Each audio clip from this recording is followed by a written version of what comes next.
So great day yesterday, and welcome to day 2.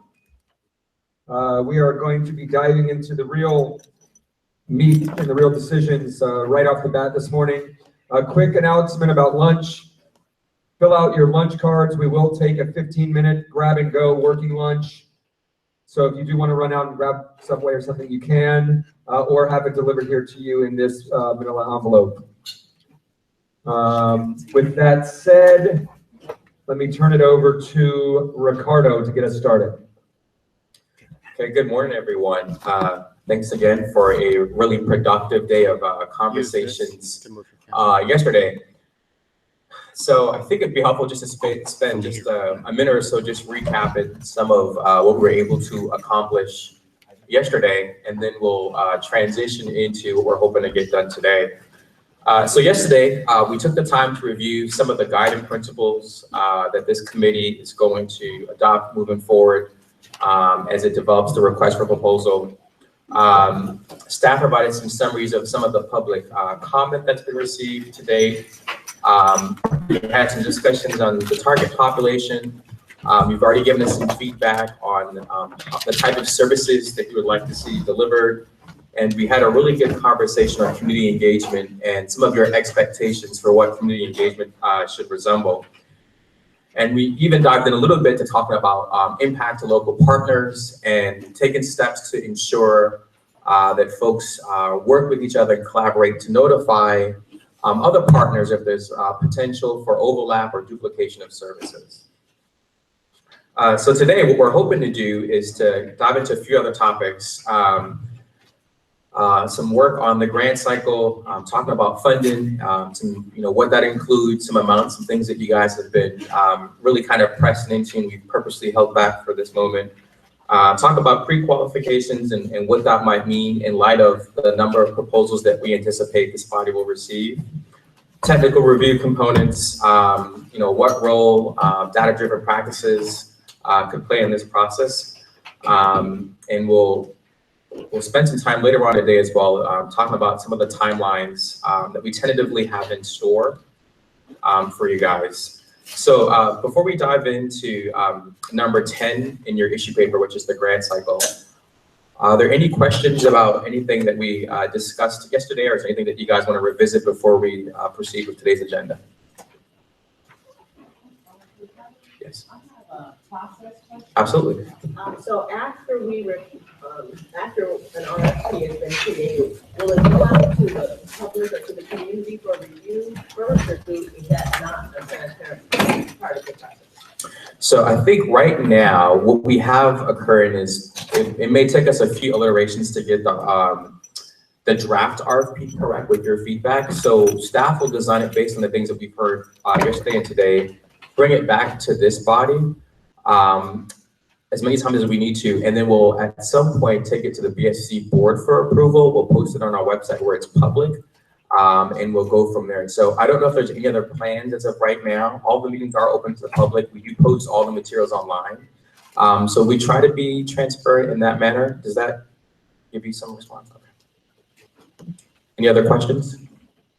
A lady called me last night, a community member from, I think she's in the Sacramento area, and she wanted to ask if the RFP would allow funds for getting the word out and access to Prop 47 relief. Her concern is that it's going to time out in November, and that there are lots of people that have not yet received the benefits of Prop 47 in terms of reclassification. So she wondered, would it be appropriate or would it be possible for a community-based organization to partner with a governmental entity and focus just on doing Prop 47 in the community? Would that be appropriate?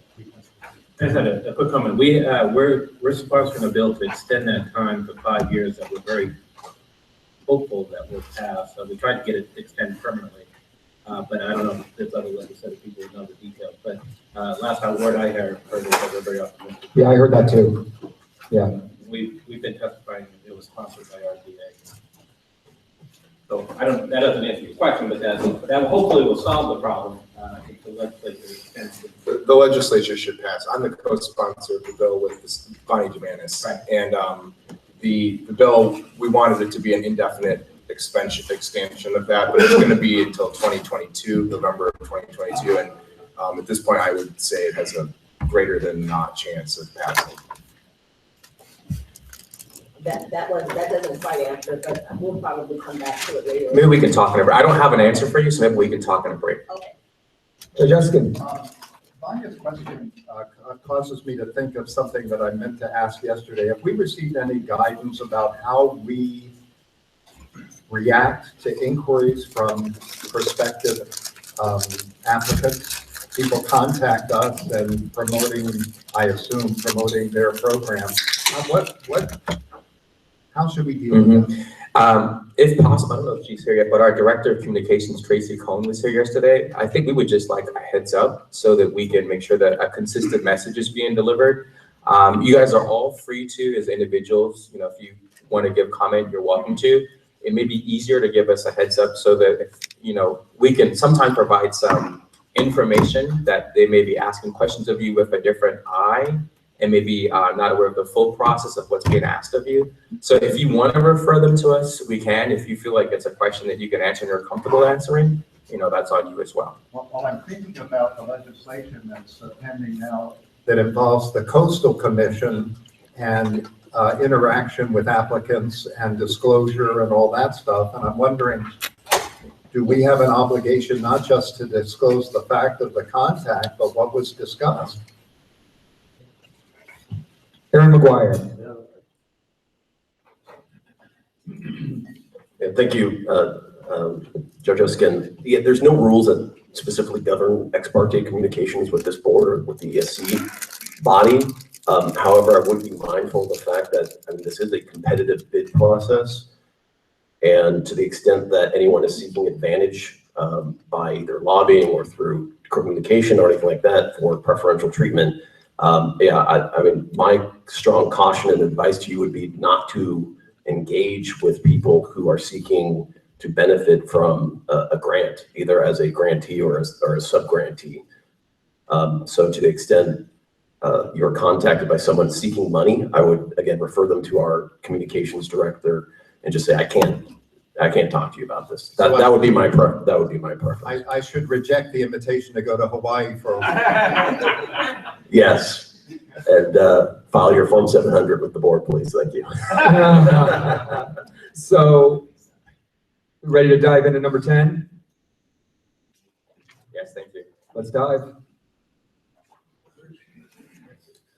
Okay, so if you flip to the issue paper tab and look at page 12, and Eloise is also bringing up on behind her there, and we'll try to capture things in real time. So I'll preface this by saying that the grant cycle, and then which on 12 and 13, and then the funding considerations which begin on page 15 are all tied together. So there may be times where you're making a decision, we need to flip back and forth, you're welcome to do that. So there's three overarching points that we want you to consider, and then we'll kind of dive into what the grant cycle itself resembles. So just be cognizant of, the prompts are: how long will grantees have to spend their funds? How frequently will a new group of grantees be selected? And how often will a new executive steering committee be convened? So keep those overarching points kind of in the foreground. So what I'll do is I'm going to actually talk you through the grant cycle, and then we're going to come back to the prompts.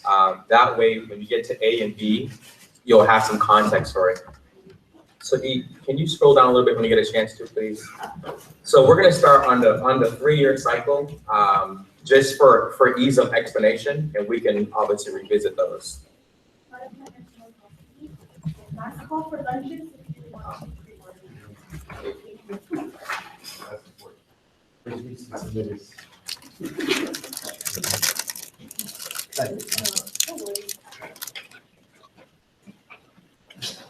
Thank you, E.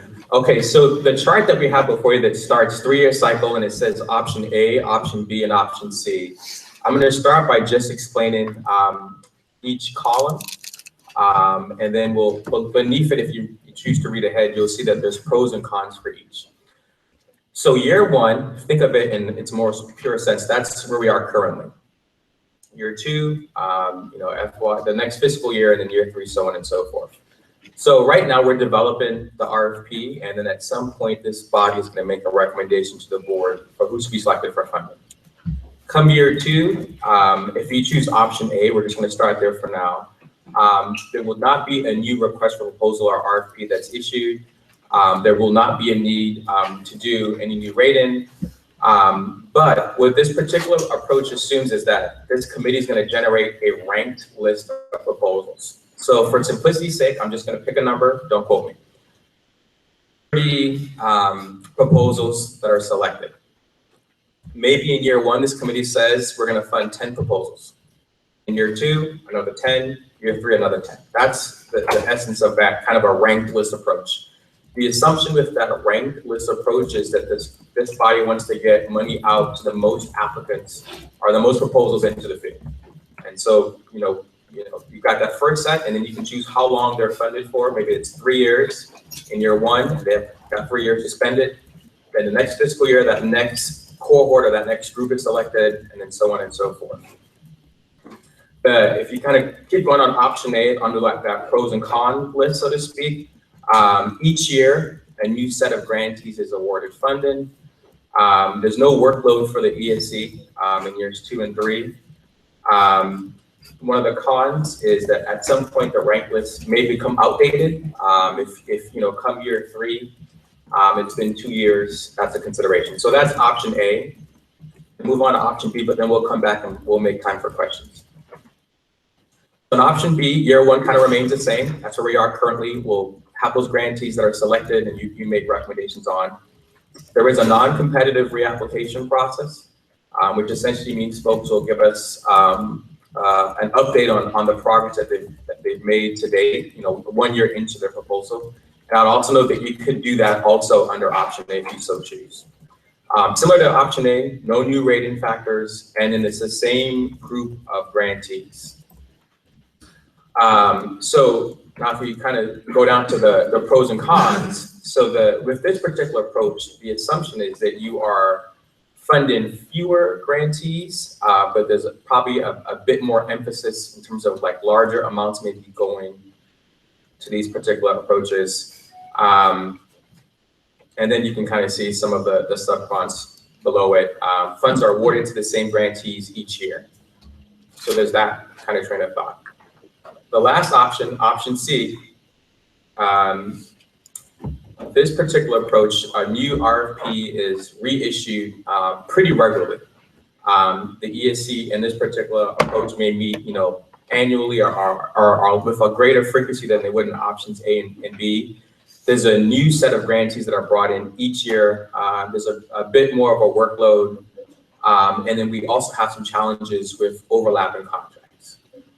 So our preference would probably be that option C, while we're presenting it to you as a option, would be more so that you focus on options A and B.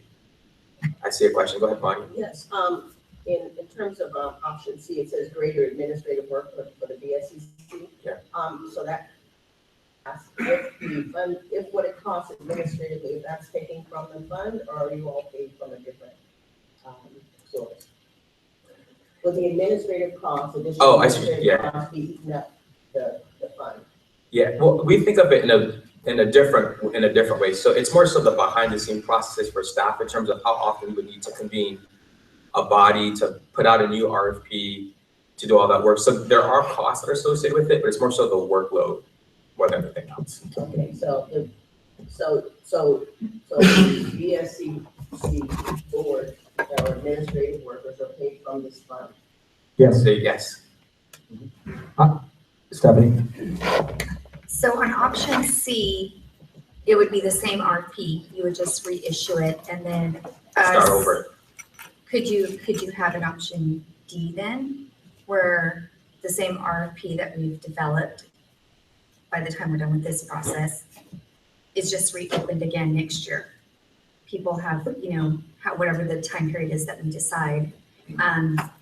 You would have the overlapping contracts, but you would have that with option A as well, correct? Mm-hmm. So then that way the ESC, like our body, would just meet probably just once the proposals once we do the ranking of the new proposals that next year. Right? Does that make sense? Not quite, not really. Okay, so say we open this just for sake of argument and we issue the RFP in January, they're due in March.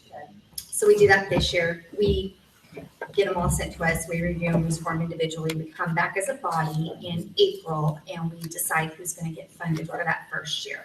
So then the next year, you would again issue the RFP in January. They would be due in March. We get sent them and then we convene just in April to make the new selections for that next year. So you're talking about reissuing an RFP. We're trying to distinguish between rewriting RFP, doing a new scoring structure, doing the criteria based on, the actual experience of what was well, what's needed, what we want. So yeah, I think your proposal is embedded in one of the options. Ricardo knows better than I do. Where we talk about reissuing the RFP, that's what you described. Yeah. Because I don't know if there are any estimates yet, but isn't there going to be additional funds next year above and beyond? Well, the additional, the funds will go a little bit more meaningfully in year 3. Year 1 is different because the legislature, decided on its own to put an additional 10 million into our resources, to this committee's resources. That's not happening in year 2, so there's a teeny bit of a dip, and then it goes up a bit in year 3. Can I ask everyone to speak into the microphones? The people on the phone can't hear anything. Okay, Scott. Any other questions? Yes, go ahead, John. Well, I guess for me, it's not so much a question as it is an observation. In terms of timeline, it seems to me it would be more effective if we gave it an opportunity to see how effective the RFP are once they're issued out. You know what I mean? Like, I don't want to be married to something, and then when it's time for amendments, it's too late, if that makes sense. So it seems like it's more prudent to give it an opportunity. We can see how effective the grants are with the folks who are applying for it. And then if we need to make any necessary amendments at that point. Right. So, and to that point, just some other things that we just wanted to share with you guys, and whatever approach you decide to go with, not meant to sway, and you've also have them listed there on page 12. So practically, it takes grantees, especially if we're talking about new grantees, quite a while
and then the next pot of money becomes available, and then you move down that ranked list.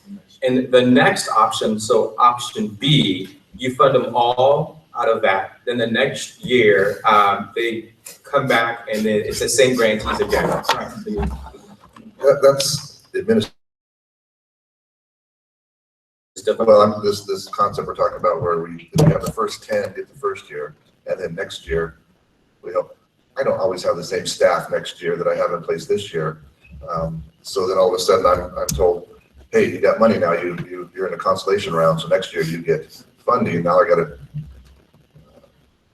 we run in 2-3 year cycles and plans. It's gonna be kind of difficult to, when we get to the funding, I would like to see us, each year is a new year. If you're funded for 3 years, you get your funding, and then you're out of the application cycle for 3 years. So the next year, so every 3 years you get to apply, or we set after they spend 50% or something, they're eligible again to apply. Yeah, I agree with that too. I mean, imagine how much ramp up time someone's going to need to actually get started. Then imagine what the period of time where they're actually serving and helping people are, and then imagine the time where they have to show, okay, what we did worked or didn't work, or we can see who sucked and who didn't, and who did a great job.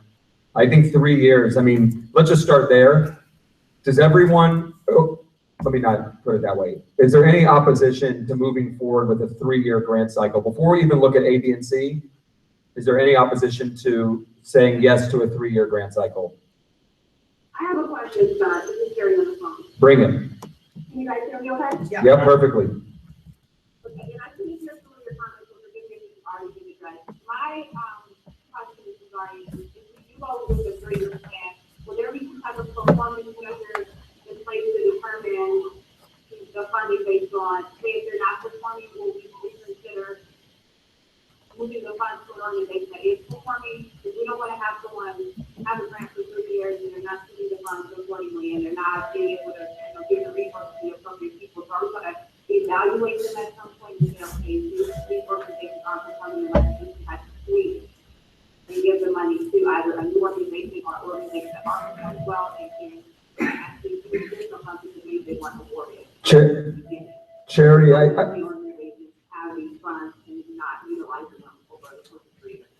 I think if it's a 3-year grant period, and staff tell me if I'm wrong, it's going to be tough to see if someone's really performing until like the 3rd year. I'm not just assuming that someone's going to have a 6 month to a year ramp up period. I don't think we're going to be able to see right away if someone's performing. I think if they're not performing in that 3rd year, then it's very clear that when the reapplication process starts, that they're not going to be able to apply again, or they're not going to get picked. So we probably look at doing the kind of evaluation after 2 years, and if they are performing, they're allowed to do the 3rd year. I just kind of feel like 3 years is too long, but still want to have the grant, and then us looking at it and seeing that they're not performing. So we make it a 3-year grant, but at some time, we through the kind of evaluation process. Staff? So that's just my opinion. Agreeing with the general observation that it's going to be hard to tell for the first, I think at least 2 years into the grant period, how things are performing, because we really recognize there's ramp up, there's hiring of staff, getting systems in place and all that. We really want to support grantees to succeed to the greatest extent possible. So sometimes what happens in other grants, we could build so many different scenarios here. Sometimes a grantee will tell us that, in spite of their best efforts, things just aren't coming off the ground, and the grantee will tell us that they want to relinquish their grant, and then we move down the ranked list. That's a system that we have in place and that has come up in some of our other grants. But I think in general, my sense, this is just my sense, but the level of interest and competition and quality of these grants is likely to be really stellar. And so we'll have more, you'll have way more good applications that you'll want to fund, and the money won't go far enough. So generally speaking, I think the trade-off is to make the very best selections that you can. This is going to be a very competitive process, and then give those grants the 3 years to demonstrate that they've done amazing things. I guess the scenario of something going wrong is something we'd have to look at. The monitoring will be there, and if a grantee has just not gotten off the ground at all, that's something we would want to most likely, well, we'd have to figure out what process you would want in place. We could take that to the board. We could bring it back to this executive steering committee. I mean, there are ways to do that. So Charity, your question, as I understand it, is what can we do to be sure that the money is going to the purposes that you're awarding it for? And I just feel like checking too soon within the 3-year cycle is not going to be realistic based on what it takes to get things going. I don't know if that was helpful. Presumably, Kitty, couldn't we build, I mean, we'll have quarterly.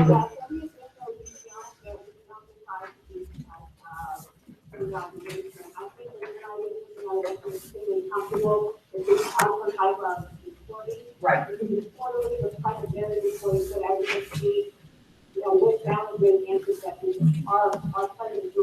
We can definitely have reporting. Mm-hmm. So we would have some type of area reporting quarterly or semi-annually, so we can see what challenges from programs. To gauge those challenges and maybe help those organizations so that we utilize the funds. I was really intentional about, not seeing these challenges or being aware of these challenges until after 3 years. Charity, yes, absolutely. And Charity, just as a functional step, currently with all of our grants that staff administer, or the VSC administrators, I'm sorry, we do have some type of reporting built in, be it quarterly or monthly, depending on what the grant cycle is, where they do have to provide some of those indicators, and that's on top of then any final reports that are due. Perfect, thank you. So is there anybody not on board with a 3-year cycle? I just want to add to actually Madam Chair's recommendation. I think I was kind of alluding to that myself. I guess in my opinion, based on the rating matrix that we're developing here, that I would look on a program favorably that's already working with this population versus a new startup program, just from the ground up, because the money's available. I think there should be some intentionality in an organization's kind of approach to working with this population to begin with, and not just, because money's there, we're going to start doing this work now when we have historically not done this kind of work, I guess, for me. But the other thing I would say is that we have currently mechanisms in place. We have a 365-day review of current AB 109 programs, and I think that you have to demonstrate performance. You have to meet certain benchmarks in those things, and I guess I respectfully disagree that it's going to take 3 years to show results. I think you can start showing some results in year 1, and we should, in my opinion. John. Go ahead, John. First of all, I want to say good morning, Charity. I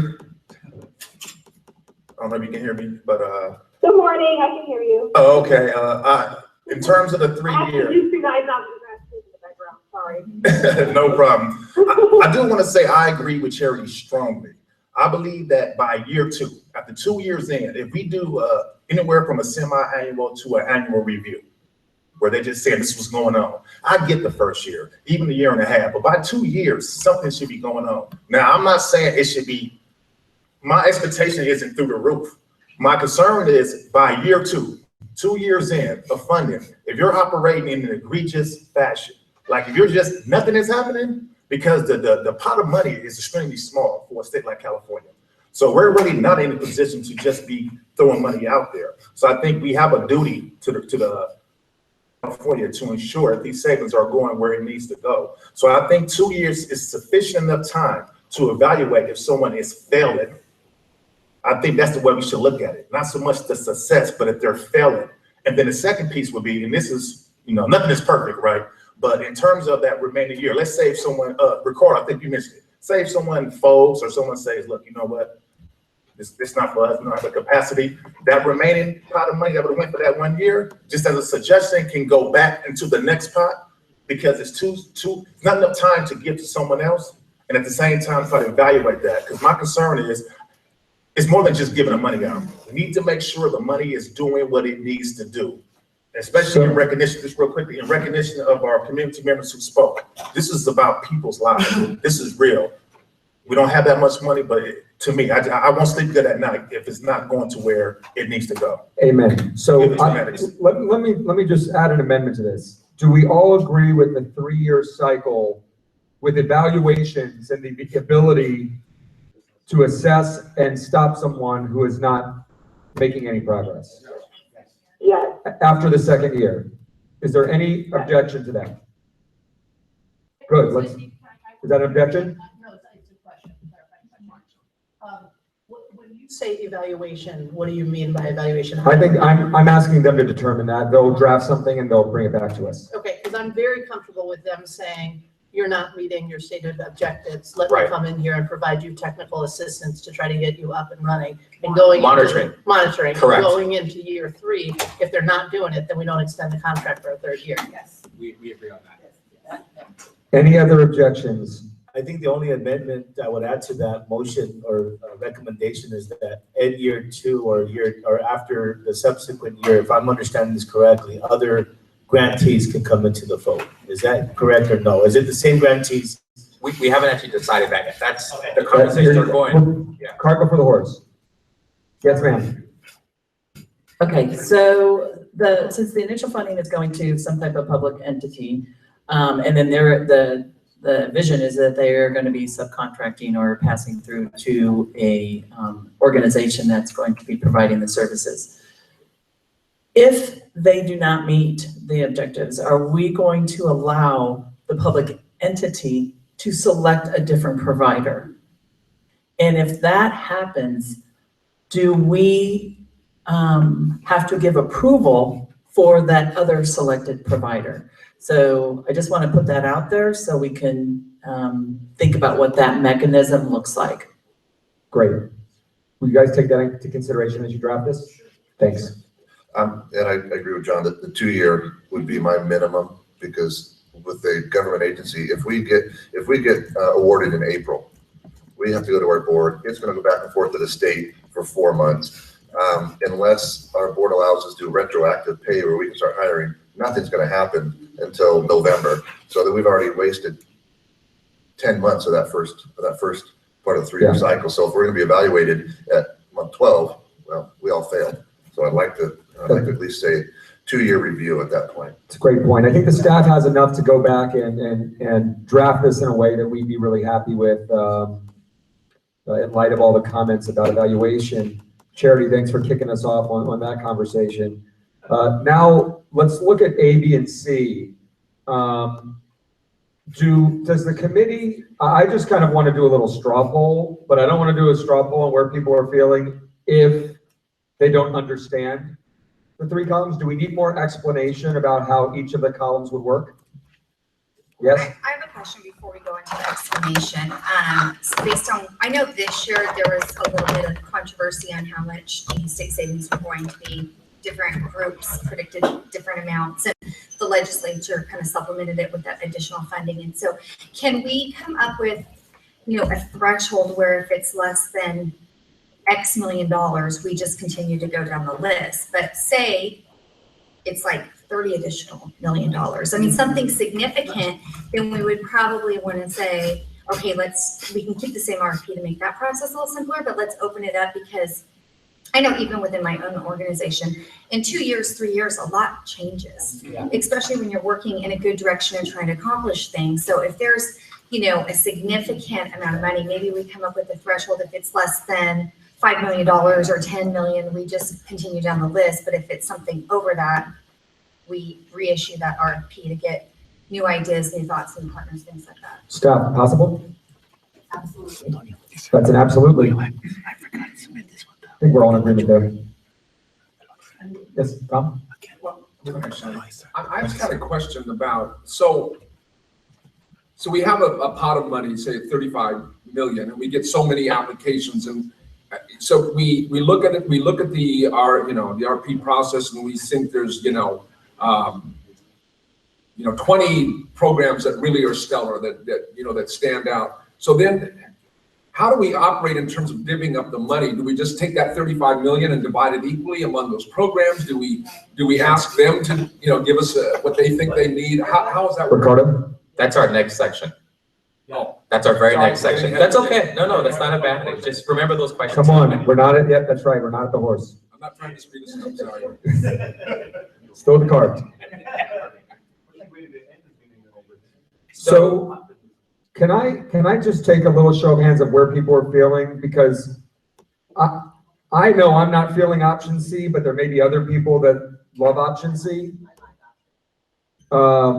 So like the idea to do this every year is, to me, just feels a bit unnecessary when we may get so many great proposals in year one, but I could be completely wrong. So do we have a show of hands? Is there preference for option A, which is moving down the rank list in year 2 and year 3?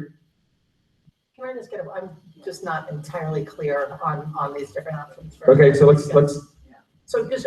break it down very clearly. Yeah, one question for me is, if we give, I'm assuming that this 3-year cycle is for the first $35 million. Correct. Next year, there's gonna be a brand new 3-year cycle for the next 20 or $24 million, correct? I don't think so. I'm now confused. I That's what want to ask some questions. Okay. So Ricardo can tell me what we meant when we said option A, option B, option C. So Ricardo, I'm going to lay out a scenario and tell me if that's the option we're talking about. And we're going to use really easy arithmetic here. And you guys get to decide on what the grant cap amounts are. I'm just doing this so that it'll be super easy to talk about. Let's say we have $35 million in year 1. You are going to select the 10 very best proposals, and an option would be to divvy up that 35 million, so each grantee gets $3.5 million. You could conceivably come to the conclusion that you want grantees to have sufficient resources to work with, that in year 1, and we can give these new option names or whatever, but I know at the staff level, we've looked at all kinds of different options, including in year 1, you give out all of that $35 million. So programs 1 through 10 get 3.5 each. Year 2, the same 10 programs get the next year's pot of money. So they get $3.5 million again, adjusting, it'll be a little bit lower. And so the budget has to sort of reflect that. They may only get $3.1 million in that next year. And in year 3, the same 10 best programs get all of the pot divvied up. Now, by the time we get to year 3, the pot's going to be a little bit larger, so you would have a mechanism perhaps to work down the list. That gets into overlapping cycles, that gets into all kinds of other things. So I don't know how we're going to delineate. Okay, I just described option A. So I think we had a lot of us thinking, including me, some confusion around, does the program get 3.5? I thought you just described option B.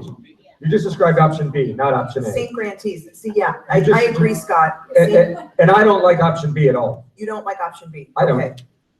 So then I think what option A does, okay, This is where I'm. let's back up to option A. Now we have $35 million in year 1, 10 best programs. They get 3.5 million divvied up over 3 years. Is that what you're seeing, Scott? No, I mean, that's not how I understand it.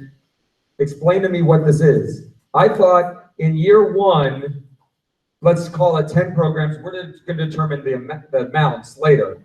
But let's say hypothetically 10 programs get funded in year 1 for $3.5 million. They start their 3-year cycle and we evaluate them after 2 years. That's going. Okay. Then we take in year 2 the next top rated proposals that we rate this time. And in year 2, we fund those without making them do a whole nother RFP 1 year later all over again. We've already read their RFP. This group sitting at this table has already graded it, and we've rated it and put it in the order. And then in year 3, We fund those with the money that comes in in year year 2, two. in year 2, the ones in year 1 are already working off year 1's money for their 3-year period. In year 2, we take the next group and fund them for a 3-year cycle in year 2. And then in year 3, we take the next group and fund them in a 3-year cycle with year 3's money. And I don't like option A. 3 cohorts. Let me say why I don't like option A. Because if you've already chosen the best 10, now you're going down Exactly. year 2 and you're gonna pick those applications that didn't impress you enough to pick them in the first place, and you're gonna automatically include them. And then the third year, you're gonna even go down lower on that same list. I Well, agree. but there And we're could talking, be, let me finish, yeah. and we're talking about, agrees. we're This one talking corner about, agrees. we're talking about a dynamic California. So if we're putting money out very there, good point. things change, and so, yeah. And not only that, but you have to account for the people who maybe right now can't apply, aren't applying, and next year will be in a different position to apply and submit something that's very compelling. And meanwhile, the people who applied and are, maybe will submit the next 10, things will change where now they're not in a position next year and we're still gonna give them the money. So I think we have to really consider how things can change on the ground in 1 year. That's so very, very small wrinkle. So I get your point about going down the list, but think of it just from a bigger picture. So the assumption being that we're thinking we could get hundreds of applications potentially, right? So in that scenario, although it's a ranked list, it doesn't mean that, just because a group doesn't get funded in year one, that they're not a good application. It just means that it's really competitive because it's every public agency is eligible. So not saying that to sway you, but it's a ranked list, but it doesn't mean that that next group, they may not get, for simplicity's sake, 100, but maybe they got an 84. Does that mean that, you know what I mean? Let me add to that thought as well. What I've done on every ESC I've been on is put a minimum threshold on our scores that if someone doesn't meet our minimum threshold, which could be set at very good, not excellent, but the minimum could be set at very good. So goods, fairs, and poors will never get funded, which means we're only dealing with the ones, if we set a minimum threshold, and if we come back and score these proposals and 120 of them fall under the minimum threshold, they'll never be funded. So the only ones that will be above the threshold will be X number that are either very good or excellent. And those are the ones that we would break down in years 1, 2, and 3. So we can choose to set a minimum threshold wherever we want it. But there's nothing to preclude that second tier from reapplying the next year and providing a better application so that, the reason that you didn't get an A+ is because you didn't do X and Y. Well, under option A, they wouldn't reapply until the end of 3 years. No. If we did $35 million in year one, and so 10 nonprofit, or 10 groups get $35 million. Year two, let's say the number is $20 million. Then they can resubmit next year for that $20 million pot, the savings of the. Then I'm understanding it wrong. On option A, they're not resubmitting, right? I don't know that we should. Yeah. Didn't get it, so of course the ones that are funded don't. And then we have, I'm talking about the ones that didn't get it. So we all apply, I don't get it in year one. Right. Because I didn't like, these guys all submitted better applications. And so next year I sit down and I think, I want what is now that $20 million that is the savings that the state is realizing in the fiscal year that we're sitting in right now. So next year I reapply and I do my homework and I talk to these guys who submitted better applications that were scored higher. I resubmit it and then I get the money. Now, I do want to be aware of the staff work involved in this. I think that's not something that we should ignore as we're considering this stuff, but I would be reluctant to support something that we're making a decision right now for money that is going to be allocated 3 years from now. Yeah. Because we don't know what's. You're going on. advocating for option C, not option A. yeah, because under that one, we're gonna have to assume that our goals are the same. I mean, we're in an area where we may have a new courthouse and a new jail of another 400 in the next 3 years. So our goals are gonna be different because with a new courthouse, 4 more courtrooms and another 400 beds available, guess what? More people are going to jail in 3 years from now. So our goals are gonna be different to try and prevent that in 3 years if we're not funded for that 3-year cycle. I'm gonna have completely different objectives in year 3, but I gotta stick to what I originally applied for back in 2016. That makes it kind of cumbersome. What makes me crazy is that if we have 300 applications and we deem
excellence box, whatever that may include, but they'll hit a ton of them.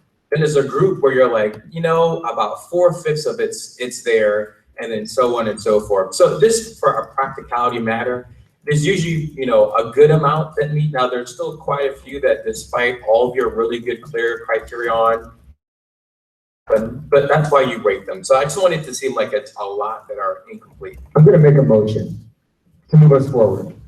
My motion is gonna be to get rid of option B, that we are not gonna fund the same